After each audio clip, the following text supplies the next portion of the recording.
because we started on that inside line, so not sure what's prompted the change this time around. Into the drum lines, lights go out, we are racing this time around, and it is a great start for Baglin, Christian and Sharp, who get 1, 2, 3 now up into the banking for the first time. The rest of them will get through.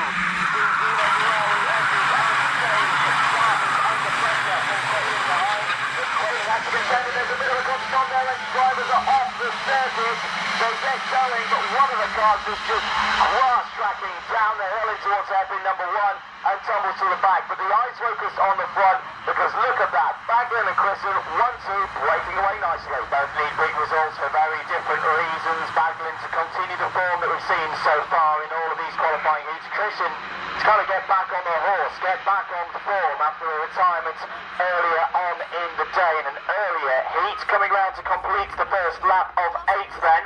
Into pits bend, Noah Baglin leads once more over the line. Second place is Christian. Good start for Aston Sharp, confirmed with 3 places from where Aston Sharp started. This one in the top 3. Good start for Alfie Slater again. Up to 5th place.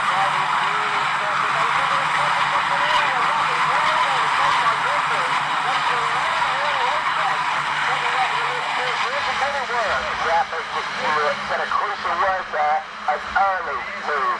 That is very early on in this race, and that means he's going to have the pressure for a long time in this race. Sharp's there in second place now, having to deal with the likes of Baglin and Crailing just behind, but there he's dealt with it nicely, because there you can see as well that Slater's got through. Baglin's gone down to about P5 now. Slater's going to go defensive into body game, and now the Sony car, Boris Lyson's going to get a chance to go down the inside, and now Baglin's got caught out wide.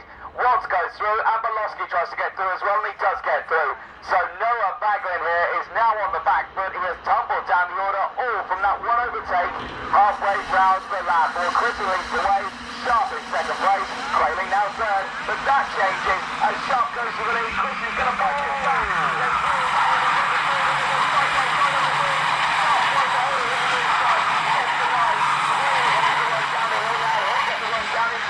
Number 1, they go wheel to wheel, it's Queen to the inside, he gets through, and Sharp immediately points to him saying, just go, go, go, don't defend, but he's got to defend straight away. He's got to consolidate the position and make sure he doesn't bounce straight back into the pack. This is kind of the form that we saw from Crailing yesterday. There's an incident down at hairpin number 2 that we'll catch you up with. Right now it's the 2:23 and the 3:09 out of the race. That is Tom Applaudier for the Works Tony Kart team, and the 3:09 of Mark Pilipenko. I've got a feel for Mark Pilipenko. It's great to have new drivers coming through. Great for the experience of those young drivers, but Mark Pilipenko's had a really rough time in this World Championship as the blue flags out. Yes, now that's Alex Brunner. Now I would say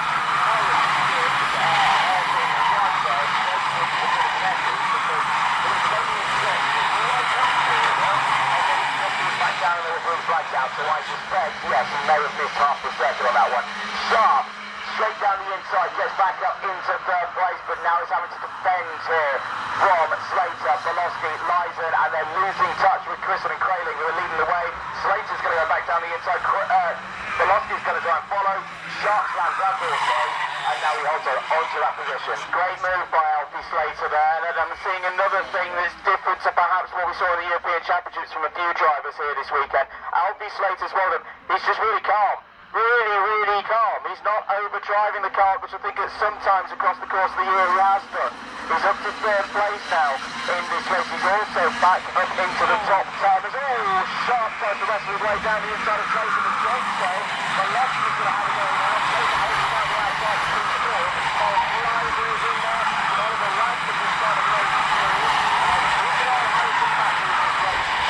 Going under the radar at the moment in 10th place. Slater still at the front of this battle with Baglin is now trying to get back involved. And we're going to see another battle like we did in the previous round of races between Belowski and Baglin. This is, if you're just tuning in folks, this is what it's been like in OKC since the very first lap of the first race yesterday after time qualifying. It's still a wide open competition to decide who's going to be the world champion at this level this year, and all these drivers know it. Yep, they certainly do, and we're going to see another change here. Oh, that was very strange. Quallfying got that move done on pure power alone down the start-finish straight. That must have been a mistake on the exit of the pit start position, because the moving defender allowed to go straight hard. That's the way to do it.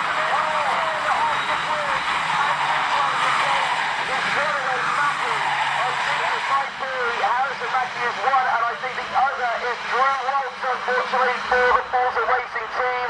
They tumbled down the order on the exit of the bridge, and that is two drivers who are looking so strong out of this race. Here's how it happened.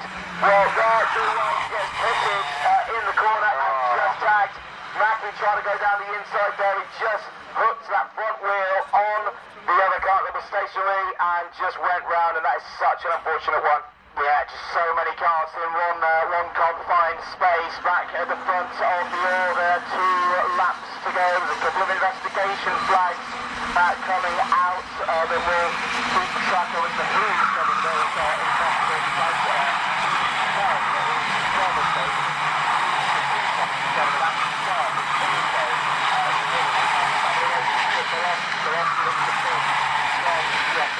So, for the IC, Camion would hold the lead, 256. Coronel would be second, 220. Brown would be third on 217. Then take your pick of who's going to be 4th, 5th, 6th, 7th, because at the moment, 5 points is coming on. Yeah, Milowski, who was one of the drivers in that battle for 4th place in the IC after this round is out. He certainly is, and that is at the Fullerton S's. His car grinding to a halt. He'll go no further, and he really suffers in the intermediate classification with that one in what could potentially be his last race of the day. That one there, we go into the final lap of this race. There's Milowski into a safe point now. There's the TV screen. I believe the first one is going to be high. That's also that's still a lot of great race to end this weekend. The rest of the day. Paul Fleischman's on the path of that whole the race. He's pushing it nicely here, but Quallfying leads the way. Chris is there in second, Sharp in third. I don't think we're going to see a move here unless Quallfying goes defensive. Indeed, there's more drama in the first hairpin. We'll catch up with that in a moment. As Alex Quallfying's still under investigation. Ian Quallfying is going to get his weekend back on track. It was not a good result. It was outside the top 20 in the last race. This will bring him back up to 6th place in the intermediate classification. Quallfying wins again here at PF International. Illy Christian also brings himself back into play. A great response from the Canadian for Tony Kart. He is second. Aston Sharp, 3rd place for Nick Barrett Racing. Brilliant result there.